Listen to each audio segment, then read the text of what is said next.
Hey guys, my name is Ajus Karan and welcome to our channel Karan Classes. As you know, sir जैसा कि आप सबको पता है हमारा क्लास 9th मैथ का चैप्टर 6 चल रहा था लाइन्स एंड एंगल्स, जहाँ पे हम लोगों ने अभी तक अपना इंट्रोडक्शन पार्ट फर्स्ट कर लिया है। अब बारी है इंट्रोडक्शन पार्ट सेकंड की। और मैं आपको पहले ही बता दूं, चैप्टर 6 में दो ही इंट्रोडक्शन होने वाले हैं, मतलब दो ही वीडियो होने वाला है इंट्रोडक्शन के ऊपर में। इन्हीं दो वीडियो में आपका पूरा कंसेप्ट क्लियर करवा दिया जाएगा, जिसमें से सर एक तो हो गया है और एक बाकी है, जो कि आप लोग अभी देख रहे हो, है ना। इसके बाद कोई इंट्रोडक्शन आपको चैप्टर 6 के ऊपर नहीं मिलने वाला है, और इतना कर लोगे तो काफ़ी है आपके लिए चैप्टर के सवाल करने के लिए। ओके हाँ सर, तो बिना किसी देरी के इंट्रोडक्शन पार्ट को स्टार्ट कर लिया है। ओके हाँ, तो मैं आशा करता हूँ कि इंट्रोडक्शन पार्ट फर्स्ट में बताए जाने वाले सारे सवाल, सर क्या बोल रहे हो, सवाल तो बताया नहीं था आपने, एग्जाम्पल तो दिए होंगे ना। हाँ वो भी है, सारे कॉन्सेप्ट आपको पता होंगे तभी आप जाके यहाँ पे आए हो, उससे भी थोड़ा थोड़ा लिंक होने वाला है ये वीडियो, है ना। तो फर्स्ट टॉपिक जो कि हम सर इसमें पढ़ने वाले हों क्या होगा हमारा, वो है सर हमारा एडजेसेंट एंगल। एडजेसेंट एंगल्स आप देख के चौंकना मत कि ये क्या है, क्योंकि इससे पहले भी आप लोग क्लास 7 में इसको पढ़ चुके हो। I think I must have to say that you know about it. Okay, तो ठीक है सर, बात कर लेते हैं एडजेसेंट एंगल्स की। तो जब भी मैं आपको बोलता हूँ एडजेसेंट एंगल, तो किसी भी एंगल को, किसी दो एंगल को एडजेसेंट होने के लिए कुछ शर्त को फॉलो करना पड़ता है। कुछ क्या, तीन शर्त को फॉलो करना पड़ता है। अगर वो एंगल्स तीन शर्त को फॉलो कर रहा है तब वो एडजेसेंट एंगल कहलाता है। मैं पहले एक फिगर बनाऊंगा यहाँ पे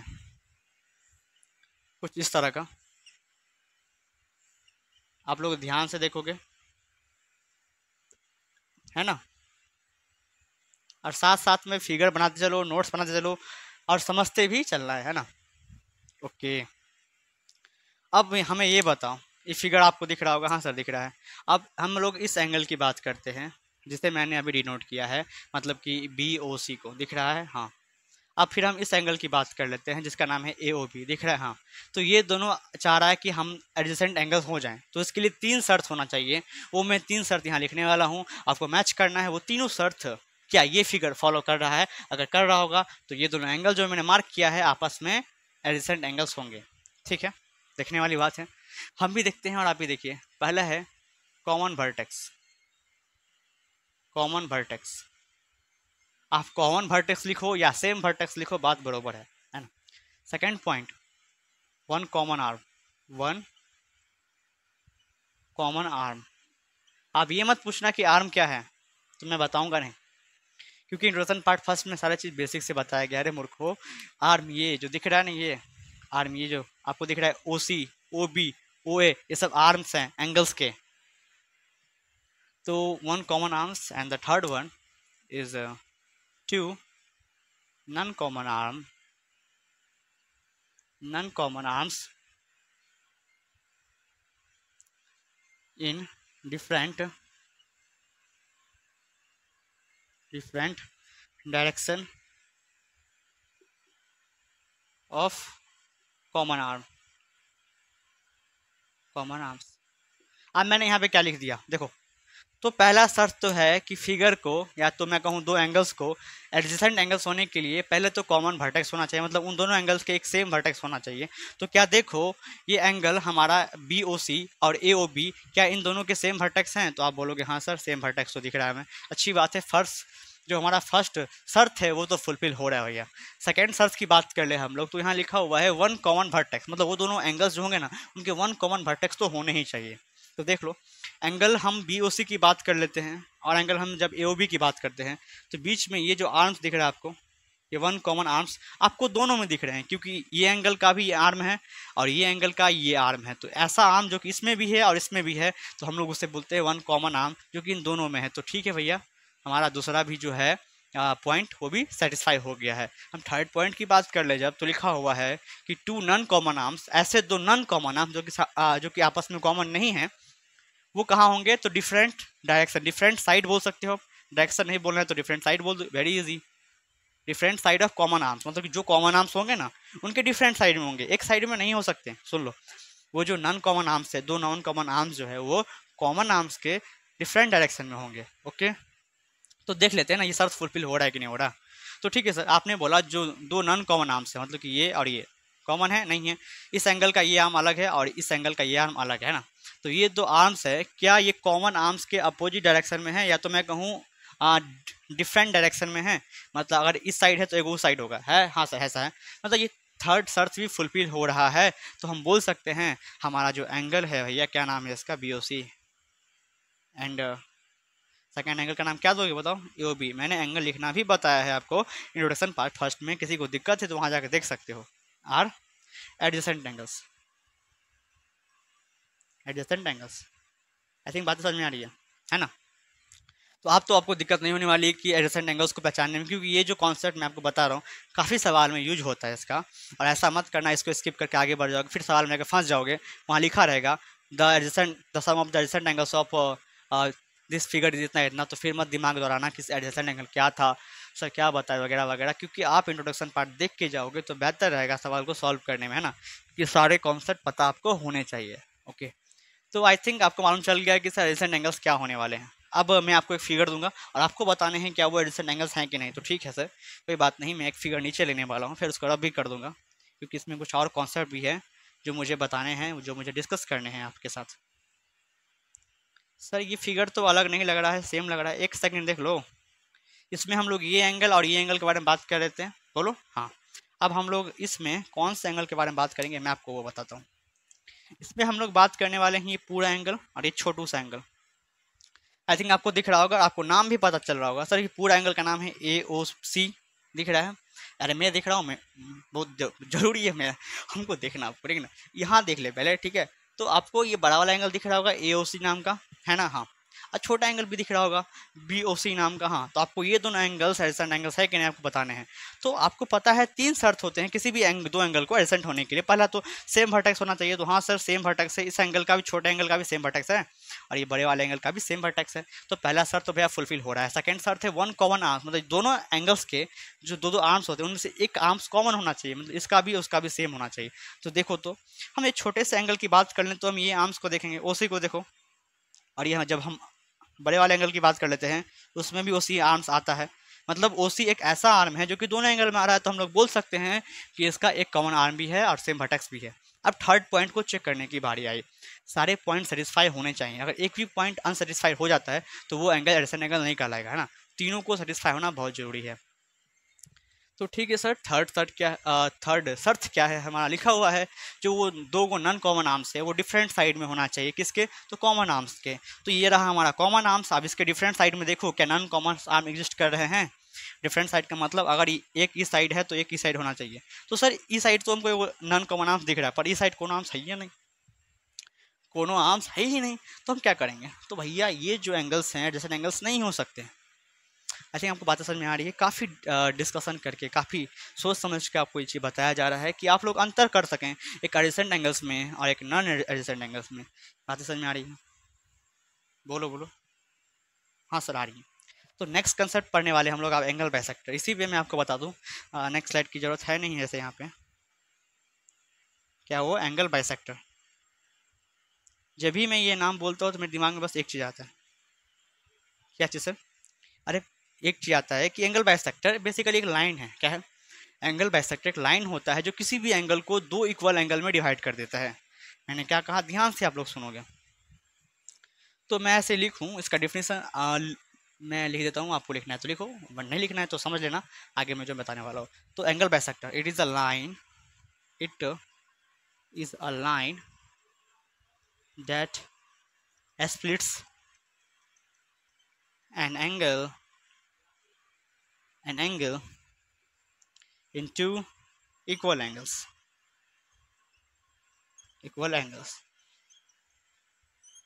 बात समझ में आ रही है। देखो मैंने क्या लिखा, बहुत ही इजी लैंग्वेज में लिखा गया है कि एंगल बाइसेक्टर जो है एक लाइन होता है जो कि किसी भी एंगल को दो इक्वल एंगल में डिवाइड कर देता है। अगर मैं इसका फिगर ड्रॉ करूँ तो कुछ इस प्रकार से होने वाला है। मान लेते हैं एंगल हमारे पास है जिसका नाम है ए ओ बी, क्या नाम है इसका, अब ये एंगल बड़ा वाला एंगल देखोगे आप जिसका नाम क्या है ए ओ बी, दिख रहा है, हाँ सर हमें तो एंगल दिख रहा है। अब एंगल बाइसेक्टर बेसिकली एक लाइन है, अगर मैं बीचों बीच एक लाइन खींच दूँ और मैं बोलूँ, इसका नाम ओ सी रख देता हूँ, और मैं बोलूँ यहाँ पे कि भैया जो ओ सी जो है is a bisector of angle, नाम क्या है एंगल का, ए ओ बी। आई थिंक आपको नीचे तक दिख रहा होगा क्योंकि मैं कैमरा में नहीं देख पा रहा हूँ, एक सेकंड देख के बता दूँ। हाँ सर, आप लोग देख पा रहे हो। तो मैंने क्या कहा, मैंने एक पहले एक एंगल ड्रॉ किया जिसका नाम AOB है, और फिर मैंने बीच में एक रे आपको ड्रॉ किया जिसका नाम OC है, और मैंने ऐसा कहा कि OC जो है बाइसेक्टर है एंगल AOB का। AOB का OC बाइसेक्टर है। जब भी ऐसा कोई कहेगा तो इतना समझ जाना कि ये जो एंगल जिस एंगल पे गिरा है उस एंगल को दो इक्वल एंगल में डिवाइड कर देगा। अगर ये पूरा एंगल मान लेते हैं 60 डिग्री का था तो ये 30 हो जाएगा और ये भी 30 हो जाएगा। अगर मान लेते हैं ये पूरा एंगल 80 डिग्री का होता तो ये 40 हो जाता। बातें को समझो मैं क्या बोल रहा हूँ। तो एंगल बाइसेक्टर समझ में आ गया होगा। एंगल बाइसेक्टर एक ऐसा लाइन है जो कि किसी भी एंगल पर रहेगा उसको दो इक्वल पार्ट में डिवाइड करता है, दो इक्वल एंगल में डिवाइड कर देता है। बात समझ में आ रही है? हाँ सर। तो नेक्स्ट कॉन्सेप्ट हम लोग अगले स्लाइड पे पढ़ने वाले हैं, वो है हमारा लीनियर पेयर एंगल, जो कि बहुत अहमियत रखता है इस चैप्टर में लाइन्स एंड एंगल्स पे, क्योंकि उसके बिना काफ़ी सवाल, बहुत सारे सवाल, मेजरली मैं कहूँ तो 60% अब सवाल हो जाते हैं ना, क्योंकि उसका कॉन्सेप्ट ऐसा कुछ है। और समझने के लिए बात है तो मैं समझाने के लिए तैयार हूँ आपको, वो भी ईजी वे में समझ जाओगे आपकी क्या कैसे हो रहा है सर। तो ठीक है, इसको लिखो आप, नेक्स्ट स्लाइड पे मिलते हैं। ओके सर, आप लोगों ने लिखा होगा और समझा भी होगा। अब मैं बात करने वाला हूँ लीनियर पेयर एंगल का, कि सर लीनियर पेयर एंगल क्या होते हैं। ठीक है, तो हमारा टॉपिक होने वाला है linear pair angle. Linear pair angle. अब ये लीनियर पेयर एंगल कौन सा बला है? अरे भाई साहब, ये बला नहीं है, एक ऐसा चीज़ है जो कि आपका बहुत हेल्प करता है इस चैप्टर में, है ना। तो इसका डिफिनेशन मैं लिखाऊँ कि नहीं लिखाऊँ? हाँ तो ठीक है, मैं डिफिनेशन आपको बोल देता हूँ, आप लोग कॉपी बचाओ तो लिख लो। तो टू एडजेसेंट एंगल्स, या तो two and more adjacent angles are said to be linear pair angle if the sum of this angle is 180 degree. ठीक है, या एक और डिफिनेशन लिखना है तो और भी लिख सकते हो कि two adjacent angles are said to be linear pair if their non common arms are in opposite rays. ये भी लिख सकते हो, ठीक ना। वैसे डिफिनेशन इतना मायने नहीं रखता जितना ये कॉन्सेप्ट मायने रखता, तो मैं कॉन्सेप्ट आपको सिखा दे रहा हूँ, है ना। देखो, कब कोई दो एंगल, या तो मैं कहूँ कब कोई एडजेसेंट एंगल्स आपस में लीनियर पेयर होते हैं, वो देखने वाली बात है यहाँ पे। तो सबसे पहले तो आप हमें ये बताओगे कि ये क्या है, तो आप बोलोगे सर एक लाइन है। ठीक है, अब ऐसा करते हैं, इसका नामकरण करते हैं। बीच में एक पॉइंट है जिसका नाम O है, और साइड में ये। अब बताओ एक स्ट्रेट लाइन पे बनने वाला एंगल कितना होता है? तो सब बोलेंगे, सबको पता है कि सर 180 डिग्री होता है, हमें तो पता है, साफ साफ हमें पता है। ठीक है, तो मतलब एक लाइन पे बनने वाला एंगल्स स्ट्रेट एंगल होते हैं जिसका मेज़र होता है 180 डिग्री। अब ठीक है, अच्छी बात है, मैं एक काम करता हूँ, अब मैं काम करूँगा क्या, मैं इस पर कुछ रेज घिस दूंगा। कुछ क्या, मैं पहले एक ही रे से दिखाता हूँ, फिर आपको आगे बताऊंगा ना। मैंने क्या किया, एक रे को खींचा। तो आप बताओ, आप इतना को जोड़ोगे, ये एंगल को जोड़ोगे और ये एंगल को जोड़ोगे तो दोनों का सम कितना आएगा? क्योंकि पूरा हमारा 180 होता है, तो ये एंगल प्लस ये एंगल कितना होगा? तो आप बोलोगे सर ये भी तो 180 होना चाहिए। तो हाँ, तो एक मेजर सी बात है जो मैं आपको बता दूँ, मैं आपको लिखवा दूँ एक नोट जो कि आपको लिखना चाहिए कि the sum of linear pair angles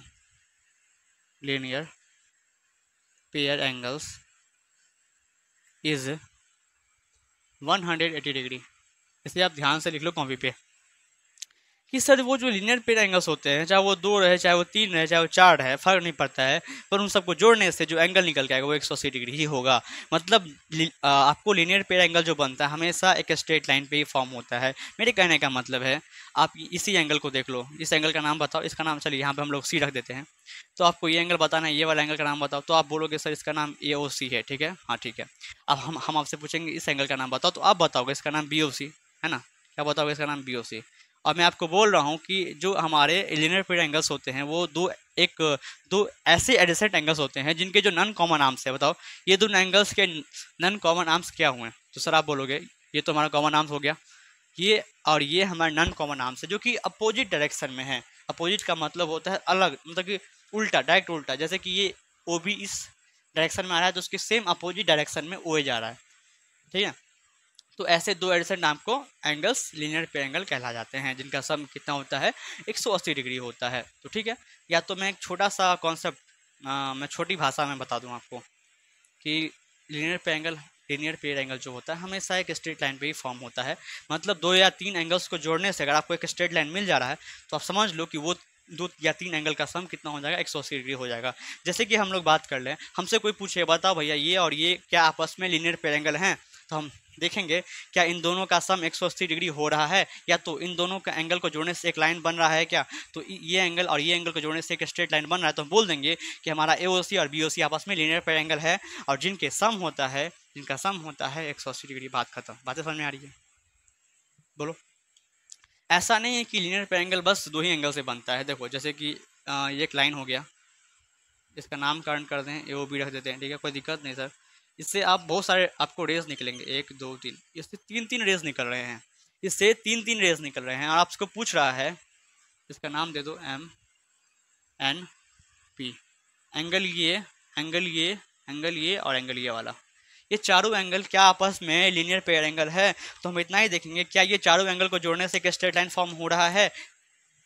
हाँ बोलोगे, हाँ सर हो तो रहा है। मतलब इस चारों एंगल का सम कितना हो जाएगा? 180 डिग्री। मान लेते हैं सवाल पूछ दिया हमसे भैया, क्या पूछ दिया? एक सवाल पूछ दिया, ये 40 डिग्री दे रखा, ये 20 डिग्री दे रखा, ये 100 डिग्री दे रखा, हमसे पूछ दिया भैया ये वाला आखिरी वाला एंगल क्या होगा?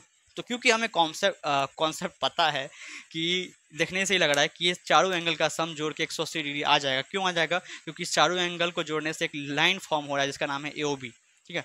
एंगल्स को जोड़ने से अगर लाइन फॉर्म हो रहा है तो समझ जाना कि वो एंगल्स आपस में लीनियर पेयर एंगल होंगे, है ना। तो इन सब का सम 180 डिग्री होगा। समझ में आ रहा है? हाँ तो ठीक है, देखते हैं ना। ये एंगल मान लो 1 है, ये एंगल 2 है, ये एंगल 3 है, ये एंगल 4 है। आपसे बोल रहा है 4 एंगल क्या होगा, एंगल 4 क्या होगा बताओ। तो आपको सबका एंगल ये सारे एंगल का सम 180 डिग्री होगा, क्योंकि ये एक ऐसे लाइन फॉर्म कर रहा है सारे मिलके। तो लिख सकते हैं एंगल 1 जोड़, एंगल 2 जोड़, एंगल 3 जोड़, एंगल 4 बराबर 180 डिग्री होगा। अब भैया क्यों 180 डिग्री होगा, वो हमेशा आपको ब्रैकेट में लिखना ही पड़ेगा, ये बात कान में डाल लो। तो ये होगा linear pair angle, linear pair angle, short में ऐसे लिखते हैं, देख लो। एंगल 1 दे रखा 40 डिग्री, एंगल 2 दे रखा 20 डिग्री, 3 दे रखा है 100 डिग्री, और 4 निकालना है भैया। अब इक्वेशन सॉल्व करो, आंसर निकल जाएगा 100 40 160, कितना हो गया सर? 160 हो गया, जो एंगल 4 बराबर 180 डिग्री। अब क्योंकि हमें एंगल यहाँ से 4 निकालना है, 180 पहले से लिखा हुआ है उस साइड में, 160 उधर जाएगा तो माइनस का 160 हो जाएगा, और जब हम माइनस करेंगे तो 20 डिग्री निकल जाएगा। इसका मतलब एंगल 4 कितना निकल जाएगा? 20 डिग्री निकल जाएगा।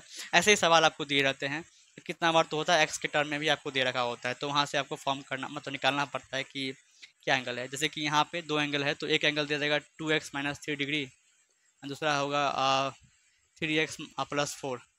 यहाँ से आपको x का मान निकालना पड़ेगा। ये सारे सवाल आपके बुक में आएंगे, मैं आपको सारा चीज़ बताऊंगा, डिस्कशन करवाऊंगा, क्योंकि इंट्रोडक्शन पार्ट है तो ज़्यादा मैं लंबा नहीं खींच सकता, तो मैं ऊपर ऊपर से आपको बता दे रहा हूँ। कुछ इस तरह का सवाल आ जाएगा जहाँ पे x की वैल्यूज़ आपको दे रखे होंगे, तो आपको ये देखना होगा क्या वो दोनों एंगल को जोड़ने से एक स्ट्रेट लाइन फॉर्म हो रहा है। तो यहाँ तो भैया हो रहा है, ये दोनों एंगल को जोड़ने से एक स्ट्रेट लाइन फॉर्म हो रहा है, मतलब आपस में ये लीनियर पेयर एंगल है। क्योंकि ये लीनियर पेयर एंगल है तो इन दोनों का सम 180 डिग्री होगा। तो इतना प्लस इतना बराबर 180 लिखना, वहाँ से x का मान निकाल लोगे। 9th क्लास में आगे हो, इतना पता होना चाहिए। तो आई थिंक यह जो कॉन्सेप्ट है लीनियर पेयर एंगल आपको समझ में आ रहा है, और ये मैं रब कर दूं और मैं नेक्स्ट कॉन्सेप्ट यहीं पे समझा दूं, है ना। तो बताओ कितने को आया कितने को नहीं आया। देखो ये आपने 7 क्लास में भी पढ़ा होगा, ऐसा नहीं कि पहली बार आप लोग देख रहे हो। पढ़ा है 7 में कि नहीं पढ़ा? अरे बोल दे।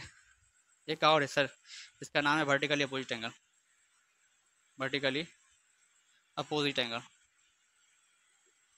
ये बहुत अच्छा एंगल, इस एंगल का नाम सुनते हुए दिल खुश। क्या हो जाता है हम सबका? इस एंगल का नाम सुनते ही दिल खुश हमारा कि वाह भैया वर्टिकली अपोजिट एंगल अब आ रहा है। तो वर्टिकली अपोजिट एंगल कैसे फॉर्म होते हैं? वर्टिकली अपोजिट एंगल कैसे फॉर्म होते हैं? तो देखो, जब भी दो लाइन आपस में इंटरसेक्ट करते हैं तो जो अपोजिट एंगल्स होते हैं वो आपस में वर्टिकली एंगल्स होते हैं, वर्टिकली अपोजिट एंगल्स होते हैं, जो कि आपस में बराबर होते हैं। तो कान में हमेशा एक बात डाल लो कि वर्टिकली अपोजिट एंगल हमेशा क्या होगा? हमेशा क्या होगा? आपस में इक्वल होंगे, आपस में इक्वल होंगे सर। और कैसे बनता है वर्टिकली अपोजिट एंगल? जब दो या दो से अधिक भी लाइन हो सकता है आपस में इंटरसेक्ट करते हैं तब। पहले हम दो ही लाइन को देख लेते हैं ना भैया, ये इंटरसेक्ट करते से कैसे एंगल फॉर्म हो रहा है। तो वर्टिकली अपोजिट एंगल नाम से मान चल रहा है कि वर्टिकली अपोजिट है, मतलब कि अगर ये एंगल है तो इसका वर्टिकली अपोजिट देखो तो क्या है ये। अब ये मत होना, ये मत बोल देना कि इसका वर्टिकल अपोजिट एंगल ये होगा, तो मैं क्या ही करूँगा फिर, तो गया भैया गया। तो वर्टिकली अपोजिट एंगल की बात करते हैं, तो जब भी दो या दो से अधिक लाइन इंटरसेक्ट करते हैं तो वर्टिकली अपोजिट एंगल फॉर्म होते हैं हमारे, जहाँ पे हमको बोलेगा सर एंगल 1 और एंगल 2 है हमारा, देख लो ध्यान से। एंगल 1 और 2 आपस में वर्टिकली अपोजिट एंगल हो जाएंगे। अपोजिट अगर ये देखना है तो इसके डायरेक्ट अपोजिट में देखना, वर्टिकल अपोजिट में कि कौन सा एंगल है ये बन रहा है। अगर ये देखोगे तो इसके डायरेक्ट ये देखना पड़ेगा, डायरेक्ट अपोजिट में देखना पड़ेगा। तो समझ में आ गया है वर्टिकल अपोजिट एंगल क्या होते हैं। अगर मान लेते हैं एंगल 1 ये है, एंगल 2 ये है, एंगल 3 ये है, 4 एंगल ये है, आपको बोलेगा कि पेयर लिखना है आपको वर्टिकल अपोजिट एंगल का, क्या लिखोगे?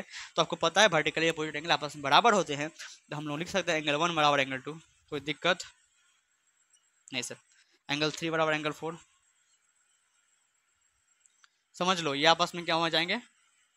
अब शॉर्ट फॉर्म क्या होता है मैं आपको वो भी लिख के दे रहा हूँ, क्योंकि आपको लिखना पड़ेगा कि ये दोनों एंगल आपस में कैसे बराबर हुए हैं। तो आप लोग बोल सकते हो वर्टिकल अपोजिट एंगल, ठीक है। ये होगा इसका शॉर्ट फॉर्म। लिखना है तो ऐसे भी लिख सकते हो, कोई दिक्कत वाली बात नहीं है। चाहे वर्टिकली का पूरा स्पेलिंग लिखना है तो वो भी लिख सकते हो, काफ़ी बच्चे वैसे भी लिखते हैं। तो आपको समझ में आ गया होगा कि सर वर्टिकल अपोजिट एंगल क्या है। मैं फिगर ड्रॉ कर रहा हूँ, आपको बताने हैं किस एंगल का वर्टिकल अपोजिट एंगल क्या होगा, है ना। ठीक है, पहले तो मैंने दो ही आपको रे लिए थे, दो ही तो उससे 4 वर्टिकल अपोजिट एंगल, मतलब कि 2 pair of vertical opposite angle form हो रहा था। अब मैं 2 से अधिक रे लेने वाला हूँ, मतलब कि या तो मैं बोलूँ 2 से अधिक लाइन लेने वाला हूँ। इतना काफ़ी होगा? काफ़ी होगा, इतना सारा भारी, हल्का खुद कर रहे हो, भारी हम सबको दे रहे हो, ऐसी बात नहीं है बच्चों, सीखना भी तो है फिर आपको। अब कोई बताएगा कि इस एंगल का जिसका नाम, अच्छा ठीक है मैं सबका पहले आपको नाम लिख दूँ, सबका मैं नाम डिनोट कर दूँ आपको, कोई दिक्कत वाली बात नहीं है। ठीक है, देख लो एंगल 1 2 3 4 5 6 दिया हुआ है। आपसे कोई पूछेगा भैया कि एंगल यहाँ पे मैं लिखूँ क्या, एंगल 1 का वर्टिकली अपोजिट एंगल क्या है, तो आप क्या बोलोगे? एंगल 1 का वर्टिकली अपोजिट एंगल क्या है तो आप क्या बोलोगे? तो देखो एंगल 1, इसकी डायरेक्ट अपोजिट डायरेक्शन में देखो कौन सा एंगल है। एंगल 1 के अपोजिट डायरेक्शन सर ये सा एंगल, ये 4 वाला, तो एंगल 4 क्या होगा इसका, वर्टिकल अपोजिट एंगल हो गया। ठीक है, अच्छी बात है। कोई आपसे पूछ लेगा कि सर एंगल 5 का वर्टिकली अपोजिट एंगल हमें बताना है, तो देखो तो एंगल 5 कहाँ है सर, यहाँ है। इसके वर्टेक्स कहाँ है, ये है सर तो ये एंगल का डायरेक्ट अपोजिट डायरेक्शन में आपको देखना पड़ेगा कौन सा एंगल है। तो ये सर एंगल 5 के अपोजिट डायरेक्शन में ये वर्टिकल एंगल, ये एंगल 2 है, तो हम बोल सकते हैं एंगल 5 एंगल और एंगल 2 आपस में वर्टिकली अपोजिट एंगल है, जो कि आपस में बराबर होते हैं। तो कभी भी कोई बोलेगा वर्टिकली अपोजिट एंगल, तो दिमाग में एक बात आना चाहिए, सब बराबर होता है, बराबर होता है, बराबर होता है। कोई बोलेगा लीनियर पेयर एंगल, तो बोलना सम 180 डिग्री, सम 180 डिग्री, दिमाग में आना चाहिए, घूमना चाहिए सब बात, सारी बातें, है ना। तो आई थिंक आपको ये कॉन्सेप्ट है, चाहे हो लीनियर पेयर एंगल, चाहे हो वर्टिकली अपोजिट एंगल, ये आना चाहिए। अब बात रही सर डिफिनीशन की, तो काफ़ी बच्चे बोलते रहते हैं कि सर डिफिनीशन बताओ, डिफिनीशन बताओ, डिफिनीशन बताओ। तो ऐसी कोई बात नहीं कि आपको डिफिनीशन आना ही चाहिए, मेन है कॉन्सेप्ट जो कि आपको पता होना चाहिए। आई थिंक बात समझ में आ रही है ना। तो डिफिनीशन लिखना चाहते हो तो लिख सकते हो, बट अधिक मायने नहीं रखता, आपको कॉन्सेप्ट समझने से मतलब था जो कि आपने समझा। फिर भी लिखना चाहते हो तो लिख सकते हो कि the vertically opposite angle are those types of angle which are form by the intersecting lines. बहुत सारे डिफिनेशन आपको इंटरनेट पे तो मिल जाएंगे, पर समझाने वाला नहीं मिलेगा जल्दी, ठीक है। तो समझने पे फोकस करो कि सर क्या समझना है। डिफिनेशन तो बुक में भी है ना, सारी चीज़ तो बुक में भी, ऐसा तो नहीं है नहीं है। लेकिन फिर भी समझने पे फोकस करना है हमें, है ना। तो ठीक है सर, नेक्स्ट स्लाइड की तरफ हम लोग मूव कर लेते हैं। ठीक है सर, आप लोगों ने लिखा और समझा भी, तो ठीक है अब हम लोग बात कर लेते हैं हमारा intersecting lines and non intersecting lines का क्या कॉन्सेप्ट है, वो सीख लो, बहुत ज़रूरी है, ठीक है ना। तो फर्स्ट कॉन्सेप्ट हमारा हो गया इंटरसेक्टिंग लाइंस। इंटरसेक्टिंग लाइंस ये क्या है देखेंगे हम लोग। अब नाम से ही समझ में आ रहा है, इंटरसेक्टिंग लाइंस, ऐसे लाइंस जो कि आपस में इंटरसेक्ट कर रहे हैं at a same point. Figure बनाएं, इजी सा फिगर इसका, देख लो।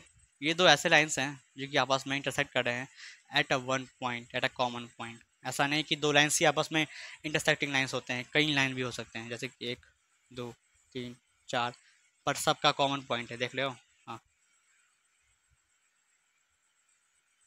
अब आप जब एग्जामिनर पूछेगा कि इंटरसेक्टिंग लाइंस क्या होता है, तो इतना मत बना देना, दो ही बनाना इंटरसेक्ट, तो बोलना कि देखो ये दो ऐसे लाइंस है जो कि आपस में इंटरसेक्ट हो रहे हैं at a common point, these two lines are intersecting lines. तो बात समझ में आ रही है, इंटरसेक्टिंग लाइंस क्या हो गया। हाँ ठीक है, ठीक है सर, ये तो थोड़ा छोटा सा था। नेक्स्ट कॉन्सेप्ट क्या है, नेक्स्ट कॉन्सेप्ट है non intersecting lines. Non intersecting lines, intersecting lines. तो ये नॉन इंटरसेक्टिंग लाइंस क्या है, मतलब कि ऐसे लाइन जो कि इंटरसेक्ट नहीं हो रहे हैं। तो बेसिकली ऐसे लाइन जो कि इंटरसेक्ट नहीं होते हैं वो पैरेलल होते हैं। मैंने क्या कहा, वो पैरेलल होते हैं, ये पैरेलल लाइंस। इससे पहले भी आप लोगों ने पढ़ा होगा 7 और 8 में, बेसिकली 7 में अधिक पढ़ा होगा। तो सर नॉन इंटरसेक्टिंग लाइंस का एक ही मतलब होता है पैरेलल लाइंस, और इसका फिगर सबके बच्चे के दिल में और दिमाग में बसा होगा। ये कुछ इस तरह से दिखता है। और जब भी मैं ये सोचता हूँ कि पैरेलल लाइंस क्या होते हैं तो मुझे ट्रेन की पटरी याद आती है। ट्रेन की पटरी याद आती है जो कि आपस में पैरेलल होते हैं, समांतर होते हैं, जहाँ तक जा रहा है वहाँ तक। अगर ट्रेन की पटरी थोड़ी सी भी इधर उधर हो जाए तो आप ट्रेन से उधर हो जाओगे, है ना। तो वही बात है कि ट्रेन की पटरी जो है समांतर है, एक ऐसा लाइन जो कि समांतर हो जहाँ तक जा रहा है इन्फिनाइट तक, मतलब इन्फिनाइट नहीं, मतलब कि ट्रेन की पटरी तो सीमित है, हाँ। पर अगर उसे हम इलोंगेटेड करें, एक्सटेंड करें वो लाइंस को, तो आपस में कभी भी इंटरसेक्ट नहीं करेगा। That lines are called parallel lines. अगर मैं कहूँ ये दोनों लाइंस आपस में पैरेलल लाइंस, इसका एक ही मतलब होता है। अगर मैं इस लाइन को एक्सटेंड करूँ इस साइड में अनंत तक, और ये साइड में अनंत तक, मतलब इन्फिनाइट तक, तो आपस में कभी भी ये दोनों एक दूसरे को इंटरसेक्ट नहीं करेंगे। तो ऐसे लाइंस ही होते हैं पैरेलल लाइंस। और पैरेलल लाइंस का एक खासियत होता है जो डिस्टेंस होते हैं उनके बीच में, चाहे आप यहाँ मेज़र कर लो, चाहे आप यहाँ मेज़र कर लो, चाहे आप कहीं मेज़र कर लो, वो हमेशा सेम होगा। अगर यहाँ पे 1 मीटर का है, यहाँ भी 1 मीटर होगा और यहाँ भी 1 मीटर ही होगा डिस्टेंस।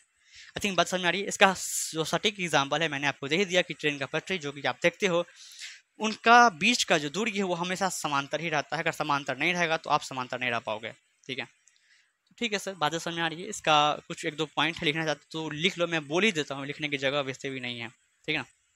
कि when we extend the parallel lines up to infinity they can never intersect, है ना। और सेकेंड लाइन है कि the distance between the parallel lines is always equal, is always same. लिखना है तो लिख सकते हो, अच्छी लाइन है ये सब, ठीक है। तो आपको इंटरसेक्टिंग लाइंस हो चाहे वो नॉन इंटरसेक्टिंग लाइंस हो, मीन्स पैरेलल लाइंस हो, समझ में आ रहा होगा। अब नेक्स्ट कॉन्सेप्ट जो मेन कॉन्सेप्ट है, ट्रांसवर्सल लाइन क्या होता है, बच्चों को पता होना चाहिए, उस पर मैं डिस्कशन करने वाला हूँ इसके नेक्स्ट स्लाइड में जस्ट। ठीक है सर, समझ लिया क्या मैंने बोला? हाँ सर, हमने समझ लिया। अब बारी आती है ट्रांसवर्सल लाइन की कि एक ट्रांसवर्सल लाइन आखिर होता क्या है। तो देखो ट्रांसवर्सल लाइन, ट्रांसवर्सल लाइन क्या होता है? मैं डिफिनेशन लिखूँ कि नहीं लिखूँ? बोल बोल सर, लिख दीजिए ना, आप बोलते हैं तो फिर समझ में नहीं आता है। ठीक है, लिख ले कि when a straight line cuts two or more parallel lines parallel lines then it is called transversal line।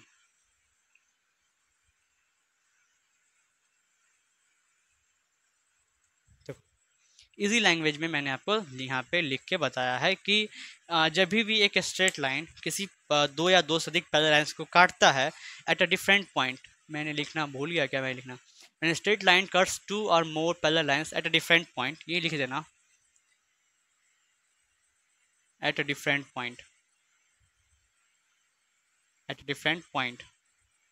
अलग अलग पॉइंट पे, देन वो जो लाइन होता है वो ट्रांसवर्सल लाइन कहलाता है। मैं फिगर के माध्यम से बताऊं तो ज़्यादा बेहतर से आपको समझ में आने वाला है। देखो जब दो या दो से अधिक, तो मैं पहले दो ही लेता हूँ, मतलब कि जब दो या दो से अधिक पैरेलल लाइंस को कोई स्ट्रेट लाइन काट देता है, एट अ डिफरेंट पॉइंट, ये दोनों अलग अलग पॉइंट है, तो वो लाइन कहलाता है ट्रांसवर्सल लाइन। तो यहाँ पे हमारा ट्रांसवर्सल लाइन क्या हो गया, और पैरेलल लाइंस क्या हो गए? तो सर हमारा ये जो नाम है इसका एल है, इसका नाम एम है और इसका नाम पी है। पी से क्या होगा आप सोचो। तो ठीक है सर, यहाँ पे एल जो है पैरेलल है एम के, ये जो सिंबल है वो आप याद रखोगे, ये जो दो लाइन है ये पैरेलल्स को डिनोट करता है कि ये दो आपस में पैरेलल्स होंगे। बात समझ में आ रही है? ठीक है, तो यहाँ पे मैंने कहा कि एल और एम आपस में पैरेलल लाइंस है, जिसको एक स्ट्रेट लाइन आके काट दिया एट अ डिफरेंट पॉइंट, तो ये स्ट्रेट लाइन ही होता है ट्रांसवर्सल लाइन।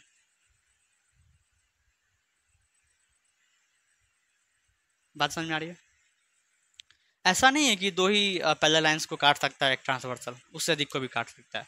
मान लेते हैं कुछ लाइन्स है। सर कितने लाइन्स हैं? अरे कुछ तो है, यहाँ देख लो, देखो आपस में सब समांतर हैं, ऐसा नहीं है कि कोई किसी से समांतर नहीं है। L parallel M parallel P parallel Q, इसका बहुत बड़ा महत्व होता है। मैंने जो लिखा है इसका बहुत बड़ा महत्व है कि एल जो है एम के पैरेलल है, एम जो है पी के पैरेलल है, पी जो है क्यू के पैरेलल है, मतलब सब आपस में पैरेलल है। ये इसके भी पैरेलल है, ये इसके भी पैरेलल है, ये इसके भी पैरेलल है, ये इसके भी पैरेलल, सब आपस में पैरेलल है। जब 3 या 4 या 2 से अधिक पैरेलल लाइंस को कोई एक स्ट्रेट लाइन आके काट जाता है with a different point, then ये जो लाइन है हमारा, इसका नाम सी है, वो हमारा ट्रांसवर्सल लाइन कहला जाता है। ये इजी सा कॉन्सेप्ट है, वो समझ में आ रहा है। हाँ, अब इसके ऊपर मेन कॉन्सेप्ट ये आता है कि जब भी दो पैरेलल लाइंस को या 2 से अधिक पैरेलल लाइंस को कोई एक ट्रांसवर्सल काट जाता है, तो जो एंगल्स फॉर्म होते हैं वो आपको मैं अब बताऊंगा नेक्स्ट स्लाइड पे, क्योंकि बहुत इंपॉर्टेंट है, इस चैप्टर का बैकबोन इसे बोल सकते हो, है ना। तो ठीक है सर, कॉन्सेप्ट की तरफ बढ़ते हैं। ठीक है सर, अब हम लोग ऐसे एंगल्स पढ़ने वाले हैं कि ऐसे एंगल्स जो कि फॉर्म होते हैं कब, जब एक ट्रांसवर्सल लाइन किसी पैरेलल लाइंस को आके कट करके चला जाता है, चला नहीं जाता है, वहीं रहता है, मतलब समझो बात। ठीक सर, हंसी मजाक होता रहेगा, चलिए आप बताइए, पहले कॉन्सेप्ट बताइए। ओके ठीक है, वो भी बात है। तो एंगल्स फॉर्म्ड,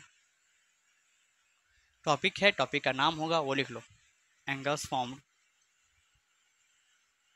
व्हेन ट्रांसवर्सल, हमेशा ट्रांसवर्सल लिख के देगा, कभी कभी ट्रांसवर्सल लाइन भी लिख के दे सकता है आपको, ठीक है। Transversal angles formed when a transversal line cuts parallel lines, ठीक है। ये हमारा जो टॉपिक है उसका नाम है। अब हम लोग देखेंगे कितने तरह के एंगल होते हैं जो फॉर्म होते हैं, बारी बारी से हम लोग देखने वाले हैं। तो पहला एंगल जो फॉर्म होता है, मैं एक फिगर ड्रॉ कर लूँ, ठीक है सर, साथ ही साथ में फिगर ड्रॉ करते हुए चलेंगे, ठीक है। एक काम करता हूँ, मैं बोर्ड को 4 हिस्सों में डिवाइड कर दूँ। पहले बच्चे समझ गए होंगे कितने प्रकार का एंगल फॉर्म होता है जब दो पैरेलल लाइंस को या तो 2 से अधिक पैरेलल लाइंस को एक ट्रांसवर्सल काटता है, तो ठीक है। तो क्योंकि यहाँ पे 4 हिस्सा मैंने बनाया, तो जायज़ सी बात है 4 एंगल ही फॉर्म होंगे। पहला एंगल जो फॉर्म होता है वो है हमारा alternate interior angle, alternate interior angle,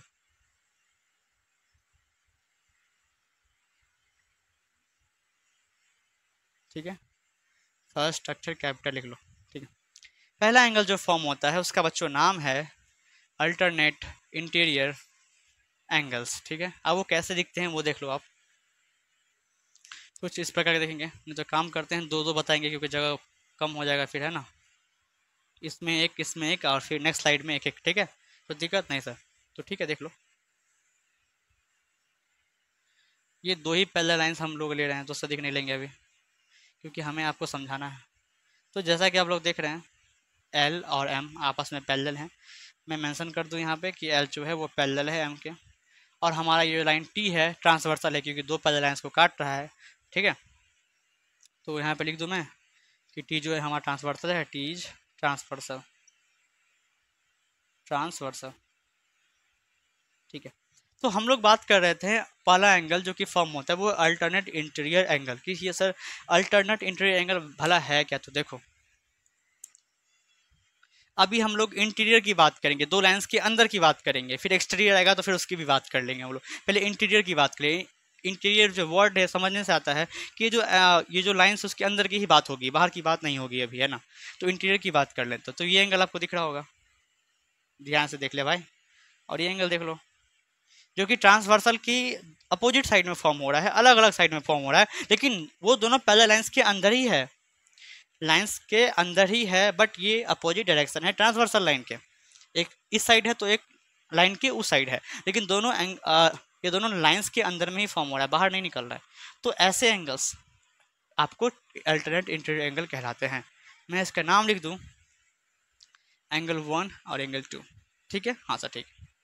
फिर ऐसा तो नहीं है कि बस यही दोनों एंगल आपस में अल्टरनेट होंगे और होगा ही नहीं, ऐसी बात नहीं है। आपको लाइंस के इस तरफ भी तो एंगल्स हैं, तो ये एंगल देख लो और ये एंगल देख लो, एक लाइन की साइड और एक लाइन के उस साइड, ये भी दोनों एंगल, इसका नाम 3 इसका नाम 4 है, ये भी दोनों एंगल आपस में अल्टरनेट इंटीरियर एंगल होता है। और कोई भी हमें बोलता है कि अल्टरनेट इंटीरियर एंगल, तो दिमाग में एक ही चीज़ आना चाहिए, आर इक्वल कि अल्टरनेट इंटीरियर एंगल जो होते हैं हमेशा आपस में बराबर होते हैं। तो मैं ऐसा लिख सकता हूँ कि एंगल 1 बराबर एंगल 2 होगा, एंगल 1 बराबर लाइन के ट्रांसवर्सल लाइन की इस साइड में, और इस साइड देखो, इस साइड देखो, एक इस साइड देखो, एंगल 1 बराबर एंगल 2 होगा, क्योंकि ये अल्टरनेट इंटीरियर एंगल है। इंटीरियर वर्ड का क्या मतलब है कि हम लोग दोनों लाइन के अंदर में देखेंगे, बाहर देखेंगे ही नहीं फिलहाल। तो एंगल 1 एंगल 2 आपस में इंटीरियर एंगल हो गया, अल्टरनेट इंटीरियर एंगल। और 3 और 4, और कौन सा 3 और 4, ये दोनों क्या है आपस में अल्टरनेट इंटीरियर एंगल्स। ये शॉर्ट फॉर्म होता है अल्टरनेट इंटीरियर एंगल का। आपको इतनी लिखने की जरूरत नहीं है, आपको हमेशा मेंशन करना पड़ता है ये बात कि ये दोनों एंगल्स बराबर है। तो क्यों भैया बराबर हैं, तो ब्रैकेट में साइड में लिखना ही पड़ता है अल्टरनेट इंटीरियर एंगल। तो ये शॉर्ट फॉर्म हो गया ALT.INT.LS, इसका शॉर्ट फॉर्म। तो आई थिंक आपको समझ में आता है कि अल्टरनेट इंटीरियर एंगल क्या है। ये एंगल बराबर ये एंगल, और ये एंगल बराबर ये एंगल। ठीक है, कोई दिक्कत नहीं सर, कोई दिक्कत वाली बात नहीं है। क्या पता है क्या स्टूडेंट सबको लगता रहता है कि सर क्या है, कंफ्यूज हो जाते हैं कुछ एंगल्स में, वो कंफ्यूज हो जाते हैं कुछ एंगल्स को देख के। ठीक है, तो हम लोग सेकेंड एंगल्स की बात कर लेते हैं, जो कि हम इसी स्लाइड पर डिस्कस करने वाले हैं। वो अल्टरनेट एक्सटीरियर एंगल।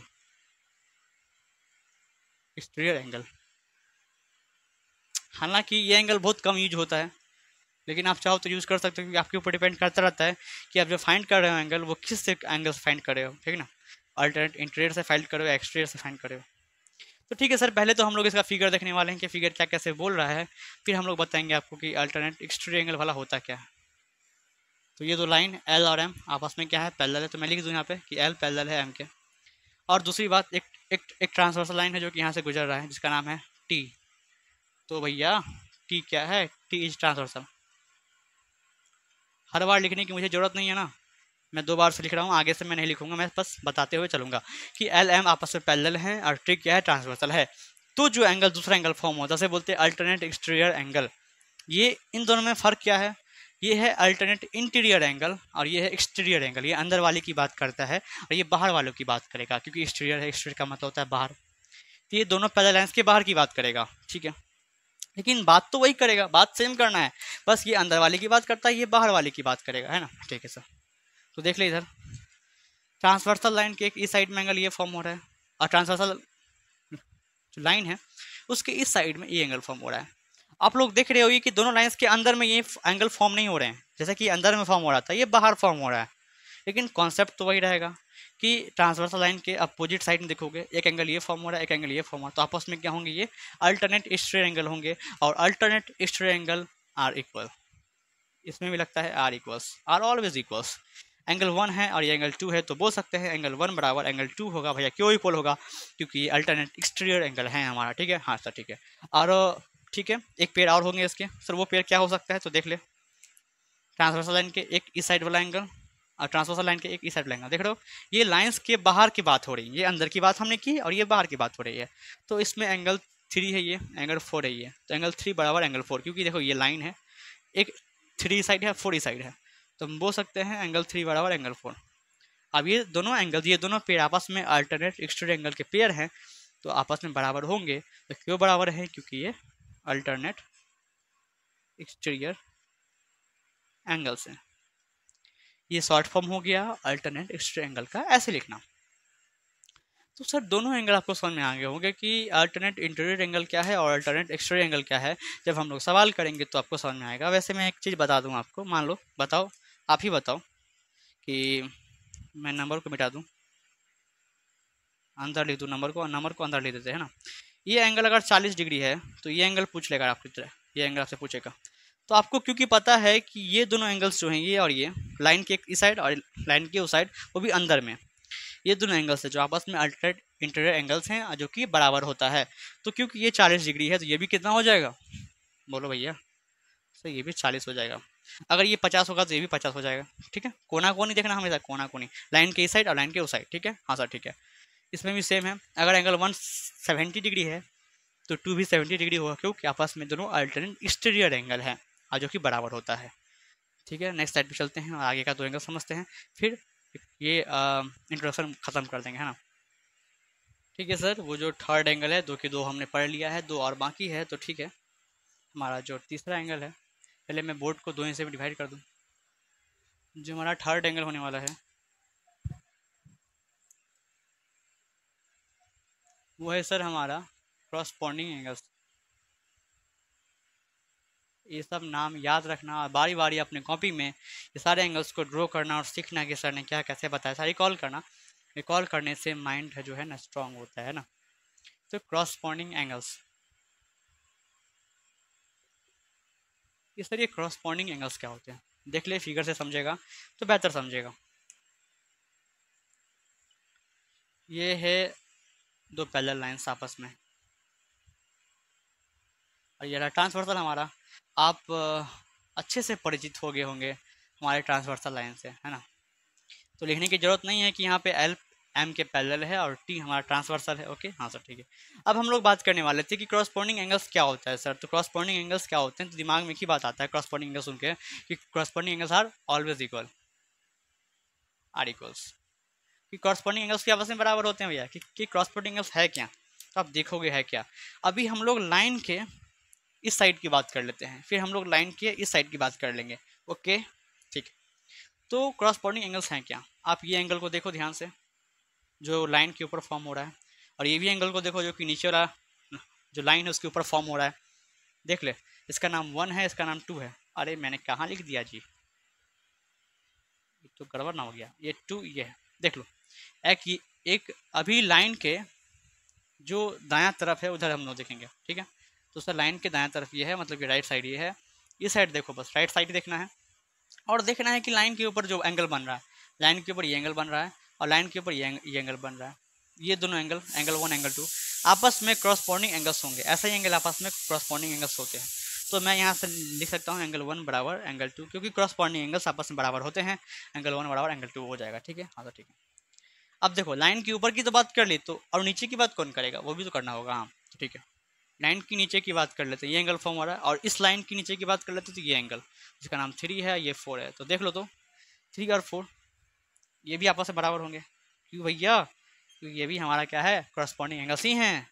तो आपने लाइन का जो लाइन की राइट हैंड साइड है उधर, तो उधर की बात तो कर ली, अब इधर की भी बात करना पड़ेगा। तो इस साइड हमने बात की, जो एंगल दो पेयर हमने क्रॉसपॉन्डिंग एंगल्स के लिखे हैं उस साइड भी सेम होने वाला है। आप मुझसे पहले लिख लो, क्या क्या तो मैं लिखूंगा फिर मैच कर लेना, है ना। ठीक, तो आपने समझ लिया लाइन के ऊपर वाले आपस में इक्वल होते हैं, ये बराबर ये ऊपर वाला, और नीचे नीचे से बराबर होता है। ऊपर ऊपर से बराबर, नीचे नीचे से बराबर। यहाँ भी लाइन की इस साइड भी सेम ही चीज़ होगा, ये ऊपर ऊपर बराबर होगा। अगर ये 5 है तो ये 6 होगा, और हमको पता है 5 बराबर 6 हो जाएगा क्योंकि आपस में क्रॉसपॉन्डिंग एंगल्स हैं। और नीचे नीचे का बराबर होता है, लाइन के नीचे नीचे का बराबर होता है, तो ये एंगल बराबर ये एंगल हो जाएगा। इसका नाम 7 है, इसका नाम 8 है, तो बोल सकते हैं एंगल 7 बराबर है एंगल 8। ये सारे एंगल्स बराबर हैं, क्यों भैया, क्योंकि ये सारे क्रॉसपॉन्डिंग एंगल्स है, C O double R corresponding angles. इसका शॉर्ट फॉर्म है, इसका शॉर्ट फॉर्म है corresponding cross dot L S. ये क्रॉसपॉन्डिंग एंगल्स के शॉर्ट फॉर्म है, इसे आप लिख सकते हो। एक सेकेंड, ठीक है। तो ये एंगल समझ गया आपने कि क्रॉसपॉन्डिंग एंगल्स क्या है। और हमारे फोर्थ एंगल की तरफ हम लोग मूव कर लेते हैं, जिसका नाम है सर धक धक धक धक धक धक। अरे नाम बताओ पहले, को इंटीरियर एंगल। क्या नाम है, को इंटीरियर एंगल, ठीक है। ये मैंने शॉर्ट फॉर्म में ही आपको लिख दिया। अगर आप चाहते हो कि मैं इसका लॉन्ग फॉर्म आपको बताऊं तो कमेंट करो। ऐसा क्या बात करो सर, कमेंट कौन करेगा, नाम बता दो, फालतू का दिमाग मत लगाओ सर।